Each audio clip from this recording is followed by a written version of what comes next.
सभी को मेरा नमस्कार। देखिए, मैं आप लोगों से एक बात बताऊं, यहाँ पे तो हम सभी के सभी डीओपीटी आए थे और सारे शिक्षक यहाँ पर आकर के हम शांतिपूर्ण तरीके से अपनी बात रखना चाहते थे डीओपीटी में, लेकिन वहाँ पर हमें हमारी बात नहीं रखने दी गई। और जैसे हम सारे के सारे लोग यहाँ पहुंचे, ठीक है, तो हम सारे के सारे लोग जैसे यहाँ पर पहुंचे हैं, तो उसके बाद में बहुत बुरी तरीके से, मतलब शुरू में तो हम बहुत प्यार से बात रख रहे थे अपनी, लेकिन बहुत बुरी तरीके से दिल्ली पुलिस यहाँ पर आई और आकर के जो है सभी को बसों में भरना शुरू कर दिया। धक्के मारे।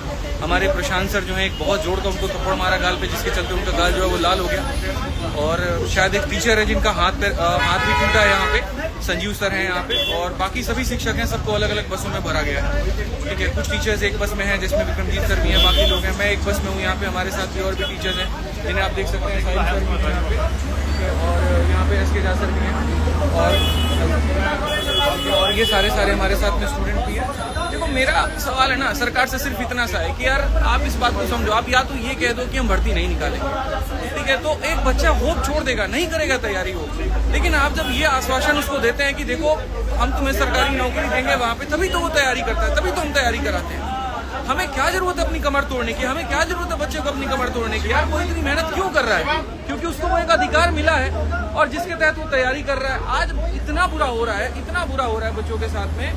मतलब पहली बात तो एडमिट कार्ड नहीं आ रहा है बच्चा सेंटर पे पेपर देने जा रहा है तो पेपर रद्द हो जा रहा है, नकलें हो रही हैं, कहीं पर कोई ट्रांसपेरेंसी नहीं है। कोई बात नहीं है, कहीं पर कोई ट्रांसपेरेंसी नहीं है। अब ऐसे कैसे रहेगा आदमी? आप ये बताइए। हमारे ऊपर तुम 100 केस कर लो, फर्क नहीं पड़ता, हम उतना लड़ लेंगे, वकील रख लेंगे, हम परेशान हो जाएंगे। नहीं, बच्चों के साथ में तो अन्याय ना हो ना, कम से कम आप उससे तो आश्वासन दो। एडिक्विटी जैसा घटिया एक वेंडर है, उसको सरकार सपोर्ट कर रही है, किस भी आप पे सपोर्ट कर रही है। रेलवे में आप कैलेंडर दे देते हैं और उसके बाद में आप पेपर तक नहीं कंडक्ट कराते, वहाँ पता तक नहीं चलता क्या है। महीनों तक, सालों तक जो है कोर्ट में केस लड़ा होता है। इस तरीके से हमारा देश आगे बढ़ेगा? शिक्षक है ये सारे के सारे, इनके ऊपर में हाथ उठाया जा रहा है, तो बच्चों के साथ में क्या होता होगा? मैं तो इस बात की कल्पना भी नहीं कर पा रहा हूँ। इस तरीके से हम कभी भी बड़ी अर्थव्यवस्था नहीं बढ़ने वाली, इस तरीके से कभी विकसित नहीं होने वाले। 1.5 घंटे से इस बस में घुमाया जा रहा है, 1.5 घंटे से इस बस में घुमाया जा रहा है और ये तक नहीं बताया जा रहा कि कहाँ लेके जाएंगे, कहाँ पर छोड़ेंगे, क्या होगा।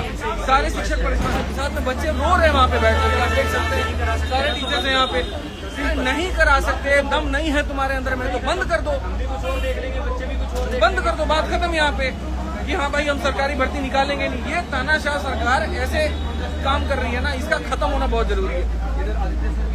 एक तानाशाही कर रहे हैं टीचर्स पे, ये पूरा तानाशाही है। अरे सर, चाइना की तरह तानाशाही करके देश को विकसित भी कर दे तो दुख नहीं होगा। ये तानाशाही करके अपने आप को बड़ा करे और यहाँ पर जो है बच्चों को छोटा करे, तो ये संभव नहीं है। आप इस बात को समझिए। आज मैं सभी देश के युवाओं से एक ही बात कहना चाहता हूँ यहाँ पर कि तुम